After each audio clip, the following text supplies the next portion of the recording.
నమస్తే, నేను మీ తేజ. స్క్రీన్ పైన ఒక విజువల్ కనిపిస్తుంది.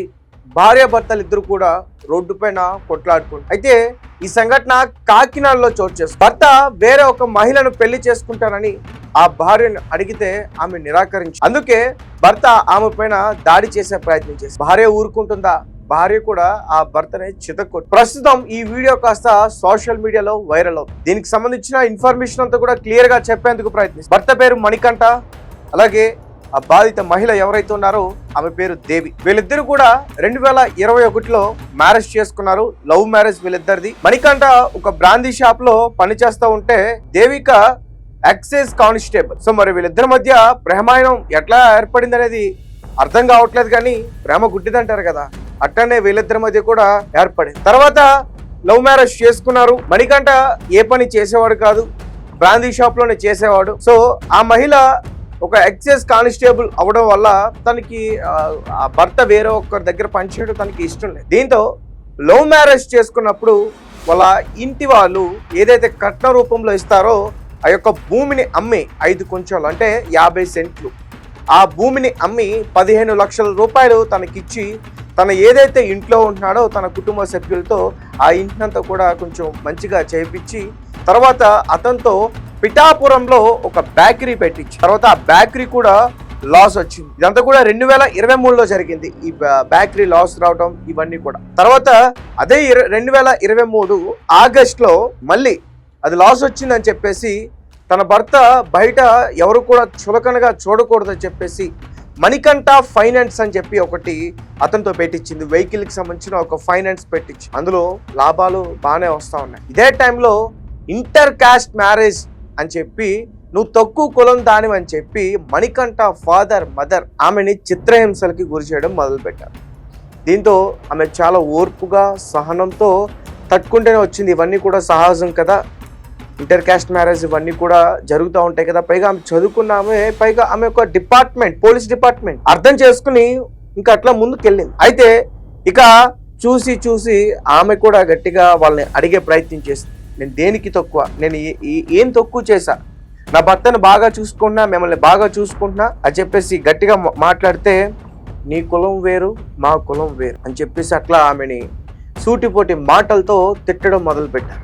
దీంతో ఆమె నిజానికి చాలా మనస్తాపానికి గురైంది. అయితే అదే రకంగా మణికంఠ కూడా ఆమెను దూషించడం మొదలుపెట్టింది. ఒక పక్క మావ అత్త అంటే వాళ్ళు ఏదో అంటున్నారు, సర్దుకుపోతుంది భర్తతో, బట్ భర్త కూడా అదే రకంగా మాట్లాడడంతో చాలా బాధపడింది. దీంతో గ్యాప్ వచ్చింది. వాళ్ళిద్దరి మధ్య ఒక గ్యాప్ అనేది ఏర్పడిన తర్వాత మణికంఠ కుటుంబ సభ్యులు మణికంఠకు సంబంధించిన మేనకోడల్ని పెళ్లి చేసుకోవడానికి వాళ్ళు ముహూర్తాలు పెట్టి పెళ్లి చేసేందుకు ప్రయత్నం. దీంతో దేవి చాలా సీరియస్ గా తీసుకుంది. వెంటనే ఎక్కడైతే వాళ్ళు పెళ్లి చేయడానికి ప్రయత్నిస్తున్నారో ఆ ప్లేస్ కి వెళ్ళి గట్టిగా నిలదీసేందుకు ప్రయత్నించింది. ఆ క్రమంలోనే ఒక రోడ్డు పైకి వచ్చి వాళ్ళిద్దరు కూడా కొట్లాడుతున్న వీడియో ఇప్పుడు సోషల్ మీడియాలో వైరల్ అవుతుంది. మీ అందరూ కూడా చూస్తుంది ఆ వీడియోని. ఇలా కొట్లాడుతున్నప్పుడు దేవి 2 months ప్రెగ్నెన్సీతో ఉంది. ఆ గర్భస్రావం కూడా జరిగినట్టు కూడా చెప్తా ఉన్నారు. ఆ అమ్మాయిని సూటిపోటి మాటలతో తిట్టడం, గృహహింసకి గురి చేయటం, గర్భస్రావానికి కారణం కావడంతో అతని పైన పోలీసులు కూడా కేసు పెట్టేందుకు ప్రయత్నిస్తే అక్కడ పిఠాపురంలో కొంతమంది ఈ పొలిటికల్ పార్టీ లీడర్స్, నేను పార్టీ పేర్లు చెప్పను కానీ లీడర్స్ ఎవరైతే ఉంటారో వాళ్ళు ప్రెజర్ తీసుకురావడం వల్ల ఈమె కేసు పెడుతుంటే సర్పవరం పోలీస్ స్టేషన్లో కేసు తీసుకోవట్లేదంట. దీంతో ఆ బాధిత మహిళ ఎవరైతే ఉన్నారో దేవి, వాళ్ళ సామాజిక వర్గానికి సంబంధించిన కొంతమంది పెద్దలు, అలాగే వాళ్ళ అమ్మగారు, రీసెంట్గా వాళ్ళ అమ్మగారు కూడా సీఎం గారిని వేడుకుంటున్న ఒక క్లిప్ కూడా బయటకు వచ్చింది. ఒకసారి ఆ క్లిప్ కూడా నేను వినిపించే ప్రయత్నం చేస్తాను. మేము చాలా ఇబ్బందుల్లో ఉన్నాం సార్, మమ్మల్ని కాపాడారు సార్ చంద్రబాబు నాయుడు గారు, లోకేష్ గారు, పవన్ కళ్యాణ్ సార్. నా కూతురు పవన్ కళ్యాణ్ గారు అంటే పడి చచ్చిపోద్దండి. మీ సభలో కూడా అందులో కూడా చేరించారు పవన్ కళ్యాణ్ సార్. మీరే ఏం చెప్తారు బాబు? నా కూతురు బతికించారు, కొడుకు మీద అడిగే తొక్కేసాడు సార్. 2 నెలలు గర్భిణీ పోయింది సార్. వాళ్ళ తల్లి గారు కూడా పవన్ కళ్యాణ్ గారిని, అలాగే చంద్రబాబు నాయుడు గారిని, లోకేష్ గారిని రిక్వెస్ట్ చేస్తుంది, ఎలా అయినా సరే నా కూతురికి న్యాయం చేయండి అంటూ. 40 లక్షల రూపాయలు కూడా ఇప్పటి వరకు ఇచ్చిందంట. అంటే ఇలా భూమి అమ్మేసిన డబ్బులు కాకుండా కట్న రూపంలో 40 లక్షల రూపాయల వరకు కూడా ఇచ్చింది. ఆ మణికంఠ ఫోటో కనిపిస్తుంది స్క్రీన్ పైన. మరి ఏ చెప్పుతో కొట్టాలో మీరే చెప్పండి, కింద కామెంట్ సెక్షన్లో నాకు తెలియపరచు. ఒక అమ్మాయిని ఇంత దారుణంగా మోసం చేస్తారు. అమ్మాయిని ఆమె ఉద్యోగంలో ఉందని చెప్పి ఆమె దగ్గర డబ్బులు ఉంటాయని చెప్పేసి ఎంతవరకు గుంజాలో అంతవరకు డబ్బులు గుంజేసి శారీరకంగా అమ్మాయిని వాడుకుని ఈరోజు అమ్మాయి మీద మోజు తీరిపోయిన తర్వాత కులం పేరుతో దూషించి అమ్మాయిని ఇంటి నుంచి గెంటేసిన తర్వాత ఇదేంటి అని ప్రశ్నిస్తుంటే వాళ్ళ కుటుంబ సభ్యులు వాళ్ళు ఆ భర్త ఎవరైతే మణికంఠ ఆమె పైన దాడి చేసే ప్రయత్నం చేశారు. అదే వీడియో ఇప్పుడు సోషల్ మీడియాలో వైరల్ అవుతుంది. ఇలాంటి వ్యక్తిని అసలు ఏం చేయలేదు. నిజంగా దేవి లాంటి అమ్మాయి ప్రజెంట్ డేస్లో దొరకడం నిజంగా చాలా అదృష్టం. భర్తల్ని మోసం చేసి వెళ్ళిపోతున్న మనం మహిళల్ని చాలా మందిని చూస్తూ ఉన్నాం. భర్తల్ని హతమారుస్తున్న మహిళల్ని చాలా మందిని కూడా చూస్తూ ఉన్నాం.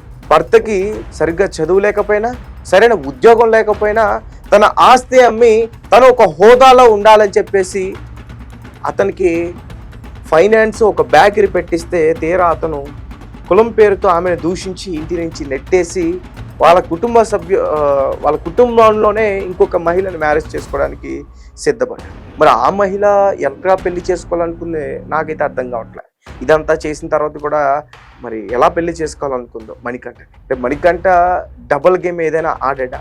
ఆ మహిళ కూడా ఏదైనా డబుల్ గేమ్ ఆడింది అంటే ఇప్పుడు చేసుకోబోతున్న ఆ మేనకోడలు అని చెప్తున్నారు, ఆ మహిళ కూడా డబుల్ గేమ్ ఆడింది.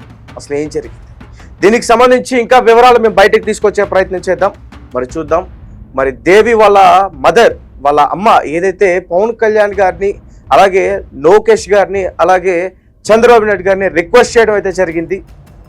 మరి దీనిపైన వాళ్ళు స్పందిస్తారా, స్పందించరా? లోకల్ లీడర్స్, ముఖ్యంగా జనసేన పార్టీ లీడర్స్ ప్రెజర్ వల్ల సర్పవరం పోలీస్ స్టేషన్లో కేసు కూడా నమోదు చేసుకోవట్లేదనే ఆరోపణలు కూడా వీళ్ళు చేస్తూ ఉన్నారు. సో గైస్, మీ కమెంట్స్ ఏంటి? మీరేం చెప్తారు? ఇటువంటి వ్యక్తిని అసలు ఏం చేయాలి? ఇంకా ఎంతమంది ఆడబిడ్డలతో ఇతను ఆటలాడుకుంటారు?